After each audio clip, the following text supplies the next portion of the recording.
All right, from season 3, episode 4, There and Back Again. A Hobbit's Tale by Bilbo Baggins. Yeah, this is definitely not anything that would happen in the Shire. Okay, so we've got Thomas actually calls and talks to Ethan. That surprised me. I was not expecting anyone to talk to... I wasn't expecting anyone on the other side of the phone to talk to anyone but Jim. Oh, yeah.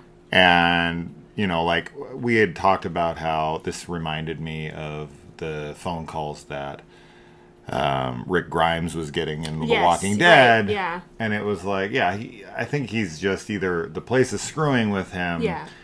And or he's losing his mind and he's just hearing the phone ring. But the fact that, like, Ethan picks up the phone and is being talked to, and he's also it's also pretending to be Thomas. Mm-hmm. I mean, of course, you have to speculate the Lost type ending because this is from the people who, brought us Lost. Right. That they're dead. Right. And that Thomas is there talking to them because it is Thomas, and he's also dead. Yeah. It's possible. I don't think so. I also don't think it is really him. I mean, Tabitha went into the real world, brought real world people back with her. Mm-hmm. She could be like reborn, I suppose, through the tree of life or something. But I don't know. I don't think they're going to go that route again. I don't think They've been dead all from the beginning. I don't think that's what's actually... But then again, in Lost, like, spoilers for Lost, if you didn't see it, you know, a bunch of them make it back to the mainland and are, like, living there for a while. Right. And then they're like, we need to go back. Yeah. Right, go back, Jack. I don't know. It's possible. It is possible. I think they're going to end up in the island from Lost at the end of this. That would be wild if this ends up just being a Lost, like, spin-off show, basically. That would be fucking crazy. That's like M. Night Shyamalan connecting Split to Unbreakable. That would blow my mind. Yeah, I don't know. I mean, of course, yes, they could totally be dead. That is definitely, like, one of the main things I think you can... use to explain like what's happening is that they're dead and they're in some type of purgatory or hell or whatever.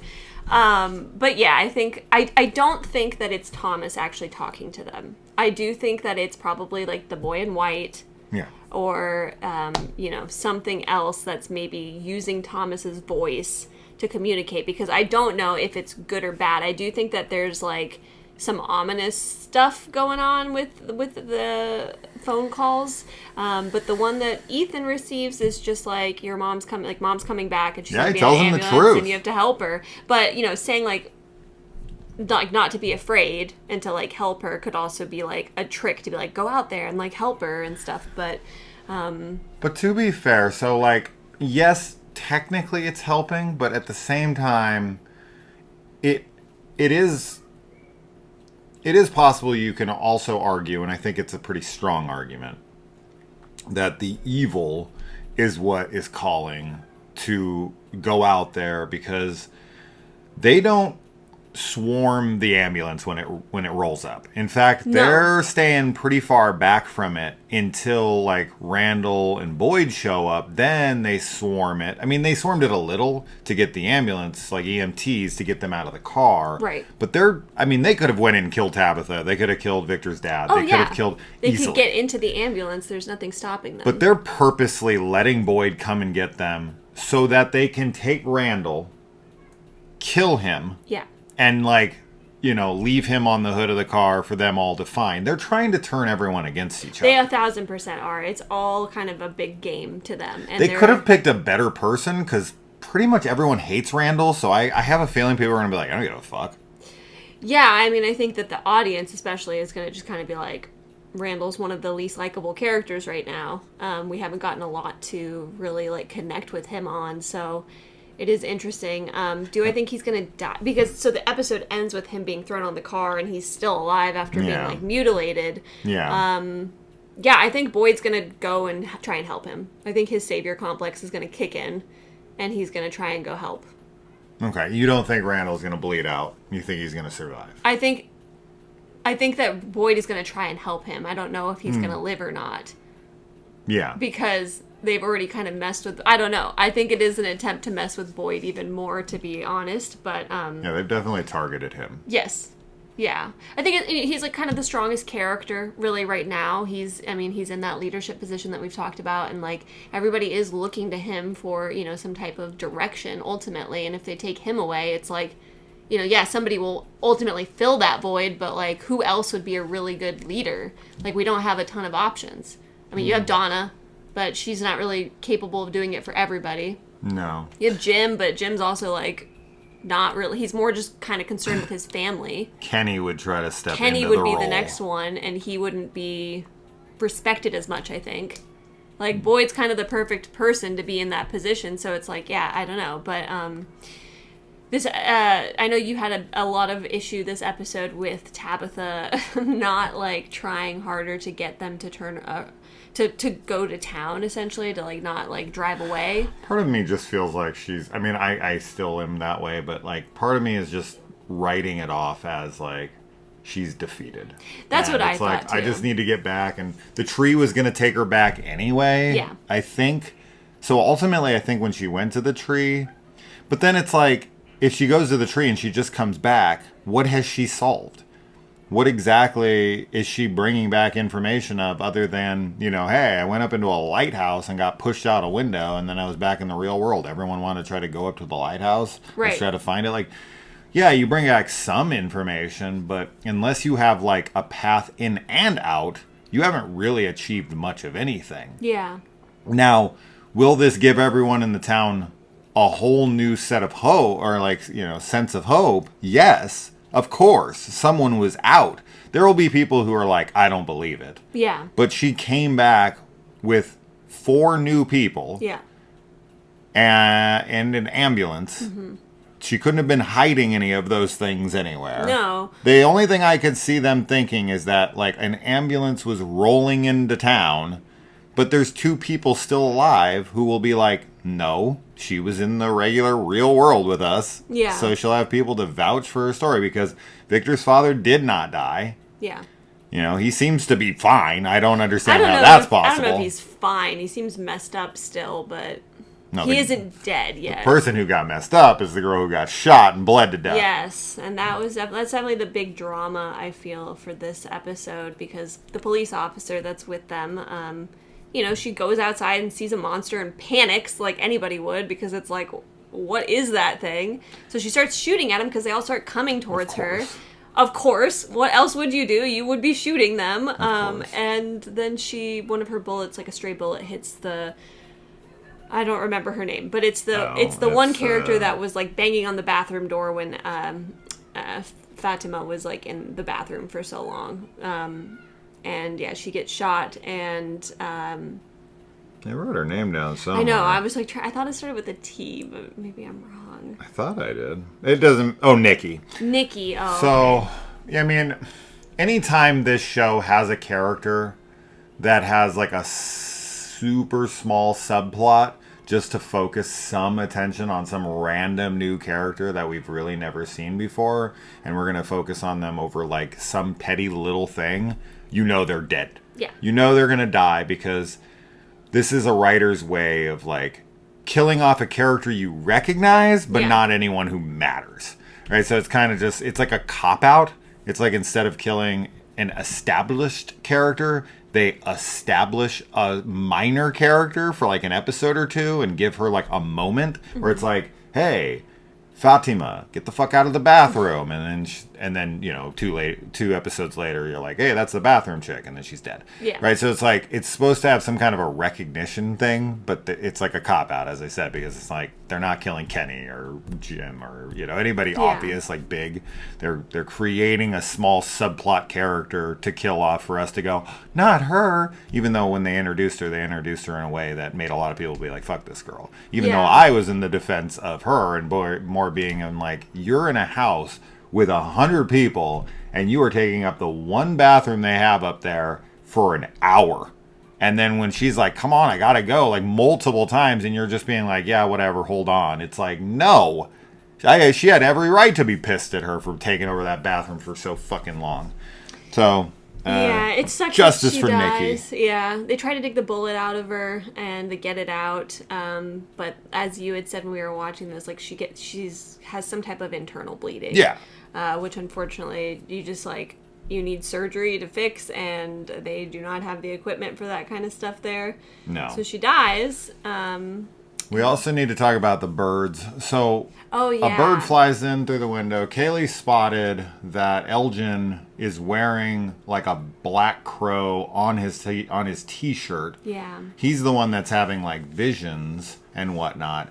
Is it possible his nightmares will be brought into the world? So, like, the place is kind of described as your worst nightmare. Mm-hmm. And I think that they might actually be bringing their nightmares into this world. Like, this world is filled with people's nightmares. Mm-hmm. And the fact that Elgin is, like, sleeping and he's wearing a crow shirt and that crows are flying through the window and they're also flying all around the ambulance?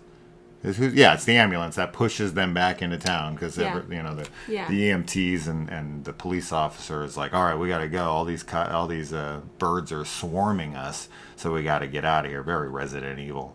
But I noticed, after you pointed out, I was like, he does have the exact same bird on his shirt, and this guy's been like sleeping through the last couple episodes, and the bird flew right over to him where he was laying. I think he might have conjured that bird. Yeah, it's definitely possible. I don't know what's going on with him and his visions and everything because he sees that drowned woman again. Yeah. In this episode. She says, "Help me." And he's not asleep, and she says, "Help me, please." He sees her right after the old lady is like, maybe it's an omen, like maybe it's a bad sign about the bird for Fatima's baby. Like, literally sees her right after she says that. So there definitely feels like Tilly. Some connection. Yeah, after Tilly says that. So there I think there is some type of connection between Fatima or her child and Elgin and this drowned woman, like, that he keeps seeing. What that is, whether that's her or I don't know, but something's going on with that for sure. I mean, maybe he's seeing the future of, like, don't let me become this. Yeah, well, because what happens in this episode, and you made a good point, because Fatima, like, goes in to be like, I want to sit with Nikki for a little bit, and she starts fingering her hole, which is, like, honestly really gross, but that's what she does, the bullet hole, and she's, like, eating the blood. Yeah. And that's not, like, you could write off the, like, rotten food as, like, a crazy pregnancy craving, even though that's still very, like, red flag. Yeah. But this is, like, the major red flag, and you had said maybe she's turning into one of them because she's growing one inside of her, like one of the monsters. I think this just goes further towards the theory that she's the kimono woman. Yeah. And like her internal spirit is coming from the future of her death and being like, help me, don't let me become this. Because it looks emaciated. Yes. Right? So if she gets such hunger cravings and tries to, like, stop them and she's not getting the nourishment as her teeth are falling out, she could, wither to something like that because she doesn't want to be around anyone. She doesn't want to hurt anyone. She doesn't want to kill anyone. And then she lets herself become that. And she might not even be drowned for all we know. She might just be emaciated. Or maybe she drowns herself to stop herself from eating people. We had talked about this. Yeah. Like, she killed herself because she couldn't handle her baby being a demon. So she, like, kills it and then kills herself. But maybe it's like she doesn't want to kill people. So she drowns herself after she's, like, emaciated and tries everything she can to not eat people. This reminds us, of course, is very similar to the X-Files episode we just watched, where this, like, thing is trying so hard not to eat. Yeah. And he's literally, like, starving himself, and it's just at some point you snap and you eat. And it just so happens to be people and their blood. So, this is going to start her blood craving now. I could see Randall being brought in, and he's, like, being treated, and then Fatima's, like, said to look over him, and then they come in. This could be like Return of the Living Dead 3, where she's, like, eating him when they walk in. I could see that too. Yeah, I could definitely see that, especially because he'll be like opened up. Yeah, I don't know. It's gross. It's definitely a gross scene, and who knows? Who knows where that's gonna go? But I think we have some good speculation there. There's finally some communication for once. Jade tells Kenny. Oh yes. He's like, you guys want to And hear Christy something weird? about the ghosts that he's been seeing. Thank you. Finally. As well as Randall and Boyd kind of exchange some information about like what they've been up to, but once again, not enough, because he's like, you have no idea what I saw while I was in my coma. To which Boyd would reply, what did you see? Maybe this is impertinent information that I need to know. I felt like he was referencing like that place that they were in, like when Boyd was but there. why wouldn't But there's you also get to the something more bottom of it? specific. Yeah, because there's something else that he saw that he's not telling Boyd.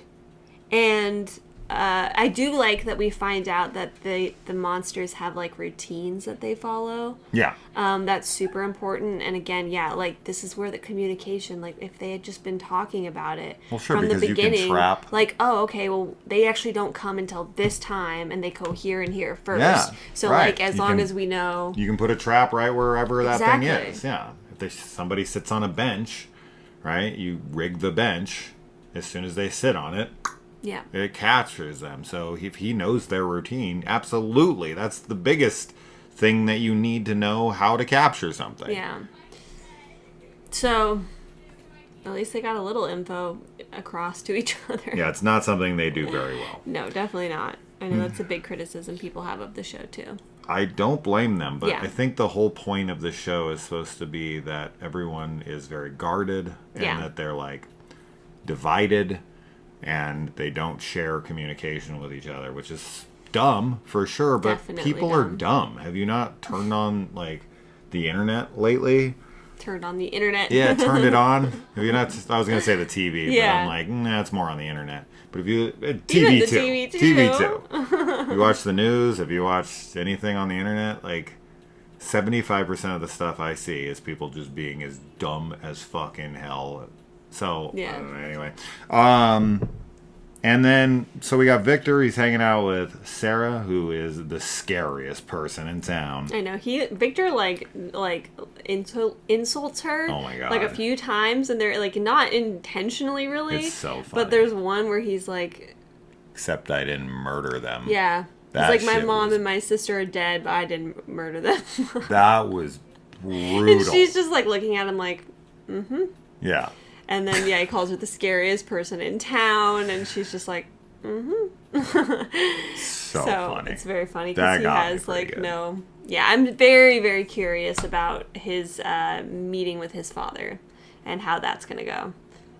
Well, he Very also curious. thinks that we have some possessed ventriloquist dummy, Yeah. and that he wants to talk to that ventriloquist dummy and get answers. Isn't this the same dummy that they see down in the tunnels? Either When they are down there looking at all of the I them don't remember sleeping. if it's Victor and Tabitha that see it or if it's Jade. I think it's Jade that sees think it. so, Maybe in too. a vision, actually. Mm, I'm pretty sure it's Jade that sees the dummy. We've seen it. We have before, definitely seen it. but I think it's in season 2. Yeah. In I the think tunnels. it's Jade. Yeah. really So supposedly we're looking for Slappy now Yeah. from the Goosebumps books. And, Or Magic. What's his name from Magic? oh, I don't know his it's name. been a long while Yeah. since I've watched it.